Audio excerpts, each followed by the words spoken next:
Ni de poetas ni de vino. En Cooperativa Ciencia tenemos Tierra de Volcanes. En un país con más de 2000 volcanes hay mucho por conocer. Sacamos el mapa y los instrumentos. Hablamos con expertos en volcanología de sus estudios y desafíos en nuestra larga y angosta Tierra de Volcanes. Con Quelar Volcanes, el Instituto Milenio de Investigación en Riesgo Volcánico. ¿Qué tal? ¿Cómo están? Bienvenidos, bienvenidas. Estamos felices porque estamos empezando un nuevo programa en Cooperativa Ciencia para hablar además de un tema que nos encanta. Vamos a hablar de volcanes. Durante varias semanas vamos a estar conversando sobre este tema que... ¿Sabemos tanto en realidad sobre volcanes? ¿Cuánto sabemos sobre volcanes? ¿Qué se estudia sobre volcanes? Bueno, eso es parte de lo que queremos averiguar y lo vamos a hacer con quienes más saben de este tema acá en nuestro país, que es el Instituto Milenio Quelar Volcanes. Así que semana a semana vamos a estar recorriendo estos interesantes temas. Así que la invitación es a que nos acompañen por este recorrido, un recorrido que además tiene que ver con el país también, ¿no? Y juntos vamos a aprender más sobre nuestra tierra de volcanes. Soy Emilia Aguilar y te doy la bienvenida a el primer capítulo. En Cooperativa Ciencia seguimos revisando más de nuestra larga y angosta tierra de volcanes. Bien, Chile es un país de volcanes activos. Eso, guárdenselo bien ahí, porque de eso vamos a hablar muchísimo. ¿Por qué? ¿Cómo se estudian estos volcanes? ¿Cuáles son las dificultades que tenemos también para aquello? En fin, de todo eso queremos conversar durante esta jornada. Y para eso ya estamos con Felipe Aguilera, que es el director del Instituto Milenio Quelar Volcanes. Es académico, además, de la Universidad Andrés Bello. Y está acá en el estudio para conversar con nosotros. Felipe, ¿qué tal? Bienvenido. Gracias, muy bien. Gracias por la invitación. Muchas gracias a ti por estar con nosotros. Partamos por algo que pareciera sencillo, pero quizás no lo es tanto y es bueno aclararlo. ¿Por qué tenemos que hablar de volcanes? Y además, ¿por qué tenemos que hablar de volcanes activos? Principalmente porque los volcanes tienen impacto en las personas, en la infraestructura, en el ambiente, en el fondo. Estamos llenos de volcanes en Chile. Casi todo el territorio nacional está cubierto por volcanes, entonces cuando entran en actividades que tenemos que empezar a preocuparnos. Y dentro de, porque ustedes obviamente que investigan este asunto, pero además hacen muchísimas actividades de divulgación sobre los volcanes, y eso es tremendamente importante. En esas actividades y en esas oportunidades que ustedes tienen de trabajar, además con las comunidades, con la gente, en fin, ¿qué nivel de conocimiento tenemos sobre eso? Depende. Hay personas que sí saben mucho, que se preocupan de estudiar, de leer, etcétera. Pero sí se genera un patrón bastante general, que muchas veces las personas en las regiones no conocen, digamos en cada una de las regiones, no conocen si efectivamente hay volcanes o no, incluso dónde están. Pasa como sobre todo de la mitad de Chile hacia el norte, la mayoría de las ciudades son costeras, entonces la posición de los volcanes son lejanas. Y para mucho de ese grupo de personas no le es normal o pensar de que existen volcanes. Mientras que más hacia el centro y hacia el sur sí, porque está más cerca de ciertas ciudades grandes, hay zonas turísticas asociadas a volcanes, entonces hay mejor conciencia. Entonces depende mucho de dónde miremos esa visión, digamos, de la comunidad. Claro, porque uno podría pensar, por ejemplo, en el volcán Villarrica y la misma comunidad que vive cerca, en los alrededores del volcán, sabe muy bien lo que tiene que hacer, sabe cuál es la actividad, incluso saben un poco de la historia del volcán, es parte del turismo, o sea, te lo enseñan incluso cuando vas ahí a recorrer, pero no es lo que pasa en todos lados. Y de hecho, cuando vino la erupción del volcán Calbuco, hubo una sorpresa, yo recuerdo, totalmente generalizada, incluso para la gente que vivía en la zona. Sí, a ver, pasa que los volcanes también, sin saberse mucho de ciertos volcanes, te puede tomar por sorpresa. Claro. Pasó con Chaitén, pasó en este caso con Calbuco. Lo que pasa es que lo de Calbuco tiene otro ámbito, porque 4 años antes, la erupción del cordón Cauye sí se anticipó. Y sí hubo opción de evacuar a la comunidad alrededor, hubo horas de anticipación. Entonces, claro, lo de Calbuco fue algo súper sorpresivo porque instrumentalmente fue difícil de detectarlo y dar un aviso a tiempo. Claro. Y sobre todo también pensando que Calbuco involucraba mayor cantidad de personas, o sea, Puerto Montt, Puerto Varas, Yanquihue, Ensenada. Entonces también tenía un ámbito de alcance mucho más grande. Felipe, y a propósito del trabajo que ustedes realizan, ¿cómo se estudian los volcanes en Chile? A ver, hay varias formas y eso también depende mucho de quién lo haga. En Chile la institución oficial es Cernagiomín y el estudio de ellos se enfoca principalmente, no exclusivamente, sino que principalmente en el monitoreo volcánico. Y el monitoreo volcánico tiene un estándar que son instrumentaciones de ciertas características para estudiar los volcanes. La más base son sismómetros. ¿Ya? Eso es lo mínimo y que los volcanes que tienen menos instrumentos tienen 2, por ejemplo, en promedio. ¿Ya? Pero luego hay una serie continua de otros instrumentos que permiten medir otros parámetros. Por ejemplo, equipos que midan gases, en el caso de los volcanes que los emitan.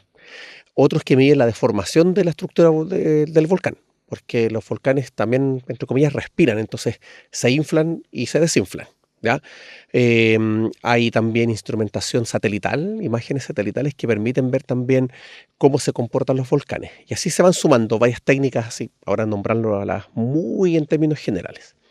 Pero además Cernagiomín hace otra tarea que es la construcción de los mapas de peligro, en el cual se hace una zonificación de cuáles son los alcances de ciertos eventos. Por ejemplo, un flujo de lava, ¿hasta dónde llegaría? Bajo ciertas características. O un flujo piroclástico, ¿hasta dónde llegaría? ¿Por dónde se canalizaría? Etcétera. En el caso nuestro, por ejemplo, del instituto, aunque se ocupa instrumentación prácticamente la misma, hay otros ámbitos de estudio. ¿Ya? Así como está la parte sismológica, está los gases, está la deformación u otros instrumentos de geofísica, también se trabaja en peligros, pero también se llega a un alcance más lejos, que tiene que ver con la interacción de la actividad volcánica con las personas, con infraestructura, con el medio ambiente, pero también se trabaja precisamente lo que me preguntabas antes, que tiene que ver con la comunidad, en el fondo difundir la información en el sentido de que es educar. ¿Ya?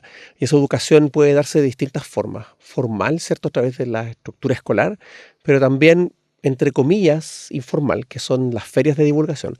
Lo digo entre comillas porque en verdad es una forma distinta de educar, que no significa que sea netamente informal, sino que además las ferias tienen sus propias estructuras y los contenidos que se entregan tienen también una distribución que es lógica como para poder entender cómo es esa dinámica.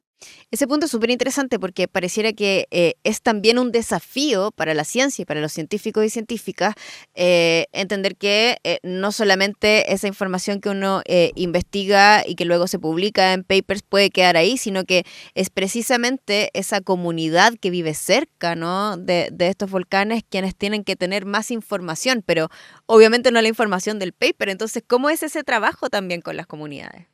Sí, ese es un trabajo que se hace bien, ¿cómo podemos decirlo? De una forma bien delicada. Se trabaja mucho con las personas que dirigen una comunidad. Por ejemplo, no sé, por ejemplo, una junta de vecinos. Entonces ahí se trata mucho de comunicarse previamente como para poder saber si esas personas también entienden el lenguaje de lo que se habla. Porque en caso de que no, siempre se trata de ir simplificando el lenguaje o usar parámetros comparativos de la vida diaria. Por ejemplo, siempre hablamos de que una erupción es como abrir una botella de gaseosa para poder explicar cómo el gas se separa del líquido.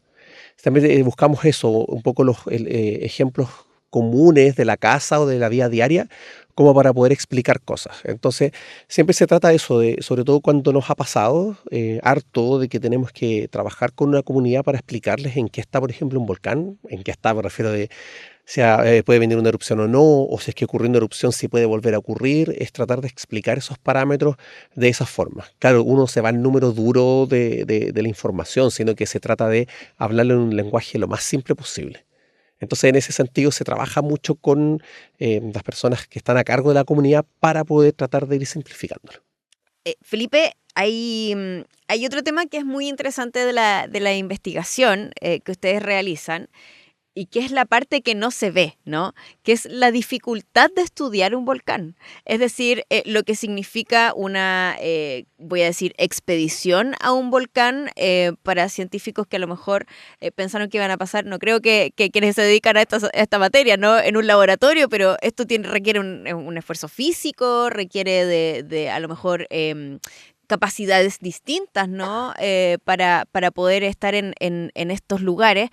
¿Cómo se preparan para eso y cuáles son las dificultades a las que se enfrentan para poder estudiar estos volcanes? Sí, tiene un ámbito bien distinto en ese caso, aunque también hacemos harto trabajo de laboratorio, también tenemos Sí, que claro. ponernos la bata blanca y preparar las muestras y cosas así, después hacer los análisis, eso también está en algunas partes del grupo. Pero sí, efectivamente hay un ámbito que es distinto, que tiene que ver con las salidas a terreno. Y eso sí tiene, claro, pues, ciertas cosas que lo hacen al final entretenido. Hay mucho, sí, hay una parte muy como tras de cámara de esto, porque claro, la fotografía se ve todo súper lindo, pero hay varias cosas, o sea, hay cosas, entre comillas, entretenidas, digamos, que desde ir a comprar supermercado para lo que tienes que comer, el agua, el combustible, etcétera. Pero ya estando ahí mismo, sí, efectivamente tiene varias dificultades. Primero, los accesos. No todos los volcanes tienen un acceso propiamente tal. Para nosotros, si hay un camino de tierra, aunque sea suficiente, es bueno porque en muchos sitios tienes que abrir ruta.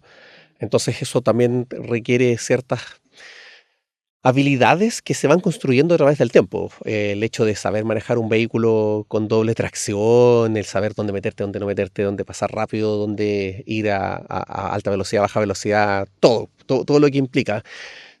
Por las cosas que pasan a veces durante todos estos años, no sé, desde cambiar una rueda, que puede ser algo muy simple, Totalmente. pero entender que le pasa a un motor, que se te prende una luz, que te dejó de funcionar el vehículo, que alguna vez pasó de que el embrague se quedó pegado y no funcionó más, cosas así. O sea, también terminas aprendiendo un poquito de mecánica, pero también tiene el otro ámbito que tiene que ver con lo que comentabas tú, que son cosas más ambientales. Por ejemplo, la altura en el norte. Claro. Eso es un punto que a considerar. Efectivamente, eso requiere una preparación previa que tiene que ver con, o sea, el estado físico influye, sí. Constantemente tienes que estar en un estado físico adecuado para poder enfrentar ese tipo de cosas. Claro, no es un deporte de alto rendimiento porque no es con cumplir con metas de tiempo Claro. o cosas así, pero sí requiere harto mantenerse en un buen estado para poder lograr hacer las cosas. Porque claro, estas son cosas más relajadas en ese sentido. Pero sí requiere mucho de eso. Requiere mucha adaptación también. Hay sitios donde no hay donde alojar. Entonces tienes que acampar, el frío, hay muchas cosas de las que tienes que adaptarte. Y bueno, si hablamos del centro y sur, también hay otras cosas que son las variables climáticas. Lluvia, nieve, no se trata de que si hay nieve vas a agarrar un par de esquí y vas a salir, no, es distinto, son caminatas, así. Entonces, al final uno se termina como adaptando mucho también a esas condiciones y eso lo vas aprendiendo en el tiempo, te vas preparando, equipamiento, pero como te decía, también físicamente y sobre todo psicológicamente. Esto tiene más de psicología que de físico. Porque en nuestro caso, los que tenemos que llegar a las cimas, uno no llega a la cima a hacer cumbre, uno llega a la cima a trabajar. Entonces nuestra meta no es hacer cumbre, sino que nuestra meta es llegar para poder trabajar. Entonces eso lo hemos conversado mucho en el equipo, que eso te cambia también el límite de las metas. Y eso psicológicamente también es otro ámbito. Y siento que te ayuda, que tu meta es más lejos Claro. del estándar deportivo, por ejemplo.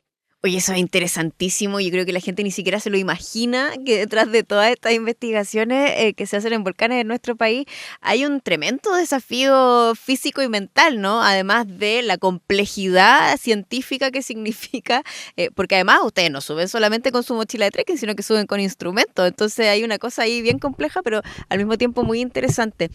Y a propósito de esas herramientas, ¿no? De esas herramientas que ustedes utilizan para investigar, ¿cómo estamos en Chile en cuanto a equipamiento y cuánta innovación se ha incluido en los últimos años, me imagino, ¿no?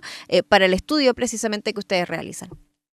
Sí, a ver, Chile, si lo evaluamos en términos de la vigilancia volcánica, y ahí vuelvo al caso de Serna-Giomín, si se compara con los distintos países de Latinoamérica, está en el top 1 en cuanto a la proporción de volcanes monitoreados y la cantidad de instrumentos, ¿ya?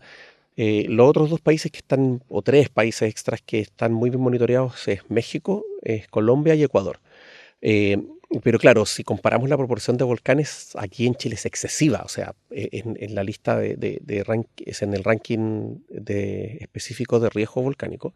Chile, en la actualización del 2023, hay 87 volcanes activos o potencialmente activos.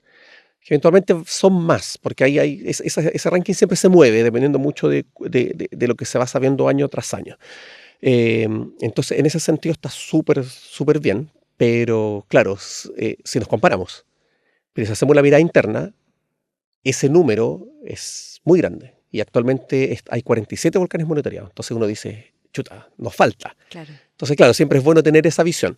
Pero sí, en el término global, Chile está súper bien en ese sentido. Y que con respecto a los temas más de innovación, sí se está aplicando harto en los últimos años herramientas nuevas. Sobre todo que instrumentación que ya existe, instrumentación que se vuelve más simple y de menor costo. Y al tener menor costo también permite que con un mismo presupuesto te rinda más y eso te permita cubrir más cosas. Entonces actualmente, claro, se están aplicando instrumentación de bajo costo, pero no de menor calidad, sino que la misma cantidad de antes, pero con otro tipo de acceso. O sea, ahora es mucho más fácil acceder a cierto tipo de instrumentación o de piezas, que también ahora también se usa mucho de armar cosas, pero porque todo está más simple. O sea, desde uno puede comprar piezas chicas por cualquiera de estas compañías Claro. de entrega rápida, ¿cierto?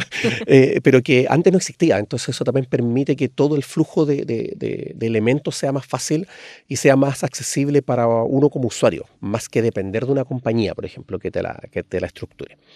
Entonces, en ese sentido se está ocupando mucho eso. Obviamente se está ocupando mucho de lo que es inteligencia artificial o el machine learning o el deep learning, que son muchas aplicaciones de origen informático, que sí se ocupa mucho.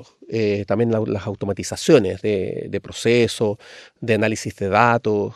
Eso es como lo más innovador que se está haciendo ahora. Y sobre todo también se está innovando harto respecto aunque digamos es algo más social, pero que tiene que ver con esto, con el trabajo con las comunidades. En el fondo, cómo aterrizar la información de tal forma que las personas puedan tener una información mucho más simple. Y en ese sentido las redes sociales ayudan mucho, porque permite transmitir las cosas en breve y súper simplificado.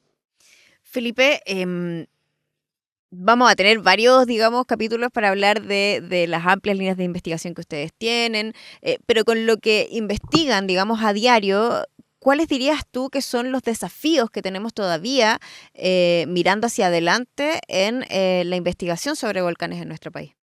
Yo creo que van por dos ámbitos.